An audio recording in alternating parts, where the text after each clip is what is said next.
During the birthday toast, my adopted son raised his glass and said, "I'm so lucky to have this family." My mother muttered loudly, "Some titles can't be earned." I stood up calmly and said this. The room went silent. I used to think the worst thing my mother could do was say something cruel in private. I was wrong. The worst thing she could do was wait for a room full of people and choose her moment carefully. It was Daniel's 18th birthday. We rented a small event hall by the river because our backyard would not fit everyone. Mark said 18 only happens once and we should make it count. White tablecloths, too much food, a cake that looked like it belonged at a wedding instead of a birthday. I invited my entire side of the family even though a part of me knew that was a mistake. Daniel wore a navy button-down and kept tugging at the sleeves like he was uncomfortable in his own skin. He has always been tall for his age, a little awkward with formal things. He does not like speeches. He does not like attention. But that night he insisted on saying something. For context, Daniel came home to us when he was 3. I cannot have children. After years of appointments and quiet drives back from clinics where doctors avoided eye contact, Mark and I chose adoption. We met Daniel in a crowded orphanage playroom. He was sitting alone with a broken toy truck. When I crouched down and asked his name, he did not answer. He just handed me the truck like he was testing whether I would fix it. I did. From that day on, he was ours. My mother never forgave me for that decision. She did not scream about it. He did not cut me off. She did something worse. He tolerated it. She always said she supported me, but then she would add things like, "It is different when it is your own blood." She made sure to introduce Daniel as my adopted son. Never just my son. When my sister Claire had her first baby, my mother cried like she had won something. Over the years, Daniel noticed more than we thought. The slightly smaller Christmas gifts. The way Grandma forgot his soccer games but never missed a dance recital for Claire's daughter. The way she once told him, "You are lucky my daughter chose you." So when he stood up that night with a glass of sparkling cider because he does not drink, I knew how much courage that took. He tapped his glass and people slowly quieted down. He looked around at everyone. Mark. At me. At my sister. At my mother sitting straight in her chair like she was attending a formal dinner instead of her grandson's birthday. Daniel said he was not good at speeches. He said he just wanted to say thank you. He talked about how not everyone gets a second chance at life. He said he did not remember much before he was 3, but he remembered the first night in our house because I left the hallway light on and slept on the floor outside his room. Then he said, "I am so lucky to have this family." It should have been the safest sentence in the world. My mother leaned toward Claire, but she did not lower her voice enough. "Some titles cannot be earned." She did not shout it. She did not laugh. She said it like she was correcting grammar. The sound in the room shifted instantly. Forks paused mid-air. Someone cleared their throat. My uncle stared at his plate. Claire looked down but did not say anything. She never says anything when it comes to our mother. Daniel heard it. I saw it in his face.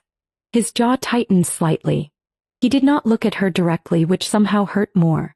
He just stood there holding his glass, absorbing it in front of everyone he loves. He tried to continue. He thanked us again. His voice was steady but shorter now. He sat down before anyone could clap. My mother took a slow sip of her wine.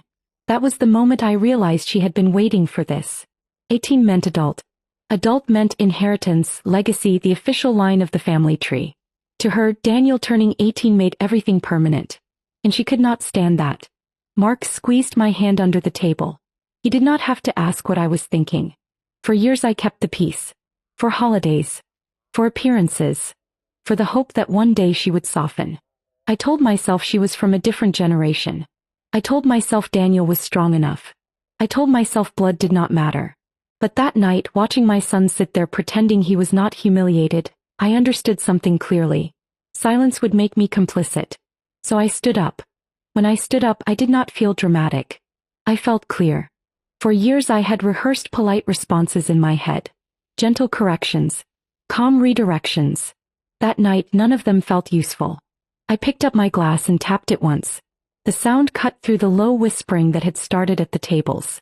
"Mom," I said, "since we are clarifying titles tonight, let us clarify mine." She looked at me like I was overreacting. Like I had misheard her. Like she was the victim of a misunderstanding.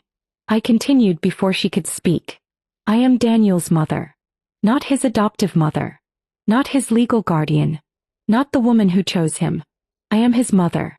The room went quiet in a way that felt physical. She gave a small smile. Biology matters, Inisa.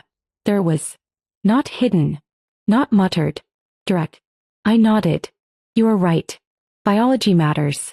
It is the reason I spent years being told I was less of a woman because I could not have children. It is the reason I sat in doctors' offices while you asked when I would give you a real grandchild. Claire shifted in her seat. Mark stood up beside me but did not interrupt. I looked at Daniel. He was staring at the tablecloth like he wanted to disappear into it. Mom, I said when Daniel was 5 and woke up screaming because he thought we would send him back, where were you? She did not answer. When he broke his arm at 9 and I slept in a hospital chair for 2 nights, where were you? She opened her mouth but nothing came out. When he got suspended at 12 for punching a kid who said he was unwanted, who sat with him and explained that being chosen is not the same as being temporary. Someone at the back of the room exhaled sharply. You talk about titles, I continued. Titles are earned every single day. By showing up.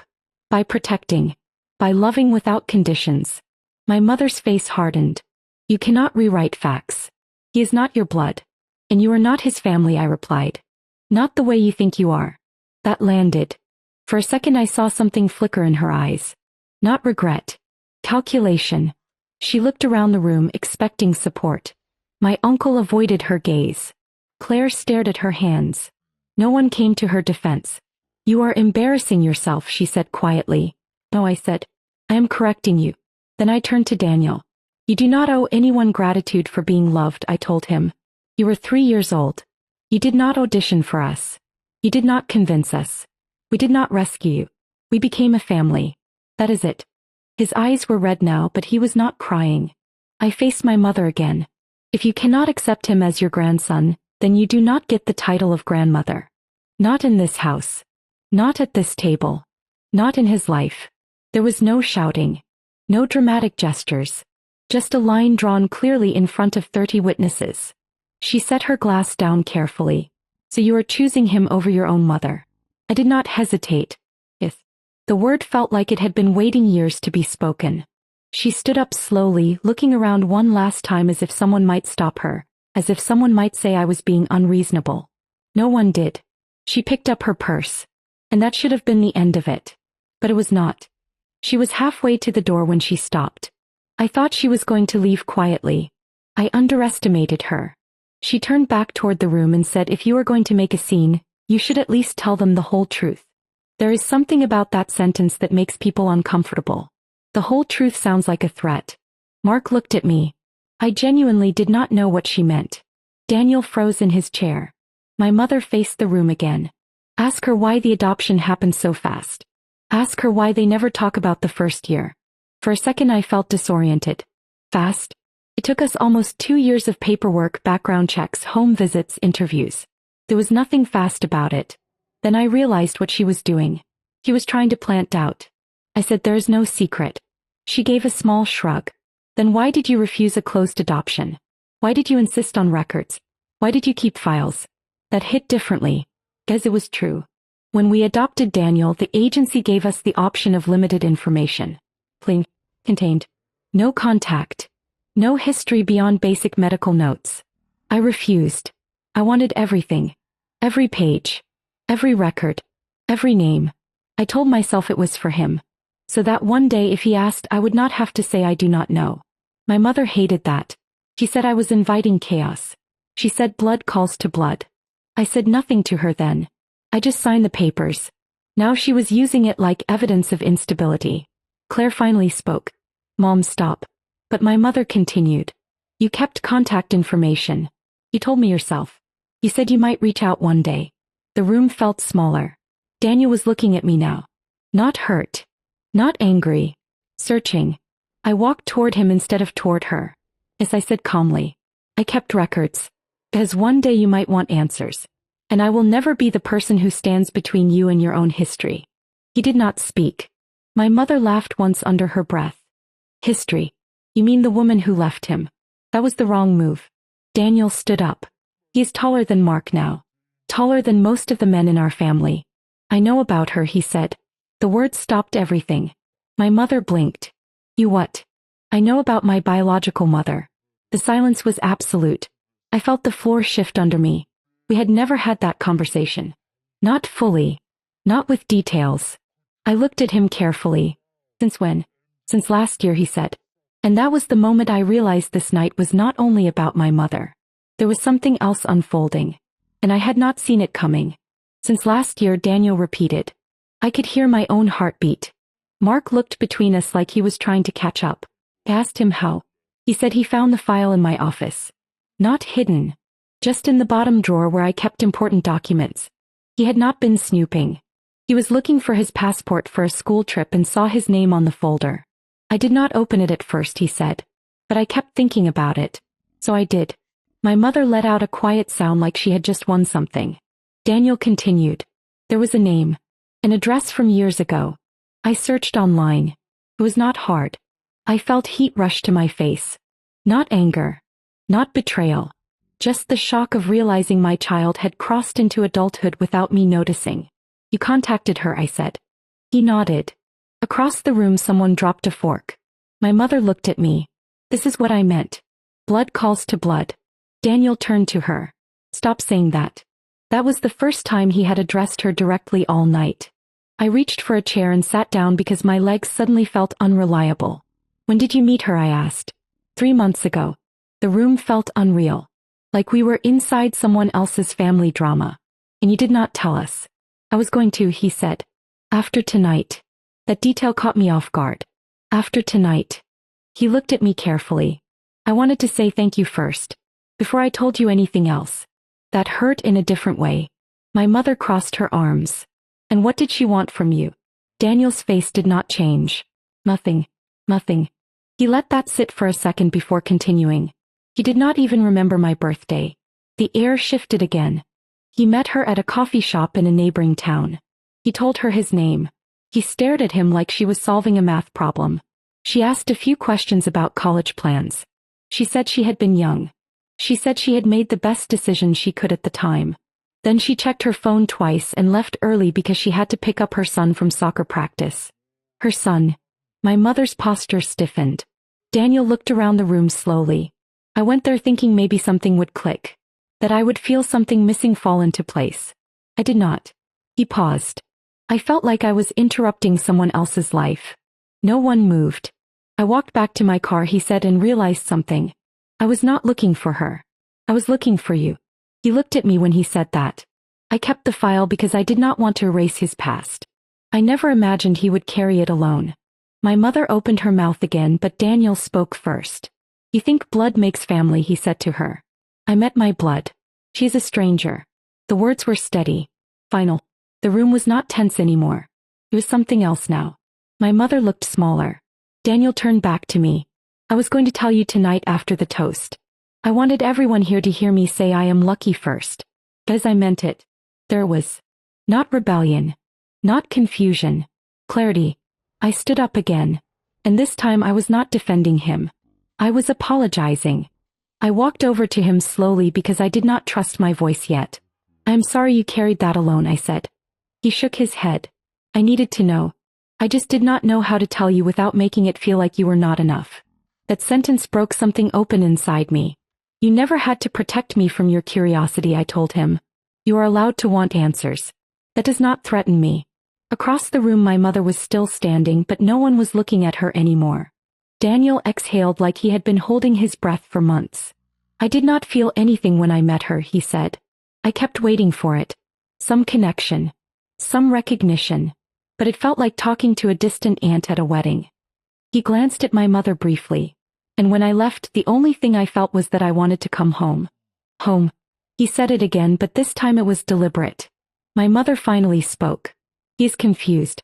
He is young. Daniel did not even turn toward her. I'm not confused. He looked at the guests, at the cousins who suddenly seemed unsure where to look, at Claire who was blinking back tears she would never admit to. I know exactly who raised me.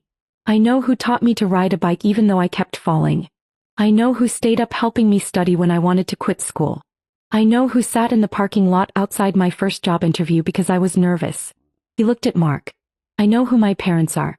There was no performance in his voice. No drama. Just facts. My mother's argument had evaporated, but she was not the type to retreat quietly. So what now, she asked me. You are going to erase me from your life because I told the truth. I faced her fully. No, I said. I am removing you because you refuse to accept reality. She laughed once, sharp and short. Reality is biology. Reality is behavior, I replied. Reality is who shows up. I did not raise Daniel to beg for acceptance from anyone. Not even you. The guests were no longer pretending not to listen. They were watching closely. For years I allowed small comments because I wanted to avoid scenes. I told myself it was manageable. Tonight proved it was not. You do not get access to him if you cannot respect him, I said. That is not punishment. That is protection. Mark stepped closer to me. Not to control the situation. Just to stand beside me. My mother looked around the room one more time. This time no one avoided her gaze. They simply did not move to help her. Claire finally spoke, quietly but clearly. Mom, you should go. That seemed to surprise her more than anything I had said. She picked up her purse again, slower now. There was no final speech. No dramatic exit. She walked out of the hall and the door closed behind her. No one clapped. No one cheered. There was just silence. Then Daniel looked at me and said, "Can we cut the cake now?" And somehow that simple question felt heavier than everything that came before it. We cut the cake. Not dramatically. Not symbolically. Just the way families do after something breaks and decides to keep going anyway. People started talking again, softly at first. My uncle refilled drinks. Claire helped pass out plates. The world did not collapse because my mother walked out. That surprised me more than anything. Daniel stayed next to me while we handed out slices. After a while he said, "I did not tell you about meeting her because I was scared you would think I was looking for a replacement." I looked at him. You cannot replace what built you. He nodded once. Later that night, when most of the guests had left and the hall felt bigger and emptier, Mark was loading leftover trays into the car. Daniel and I stood by the river for a minute. The water was dark and quiet. "Do you regret adopting me?" he asked. It was such a direct question that it almost made me laugh. "Every hard moment in my life led to you," I said. "I regret nothing." He seemed satisfied with that. A week later my mother called. I did not answer. She left a voicemail saying families should not fall apart over words. But it was never about words. It was about years of them. I did not call back. Claire told me later that Mom keeps saying I chose an adopted child over my own blood. He's right. I chose my son.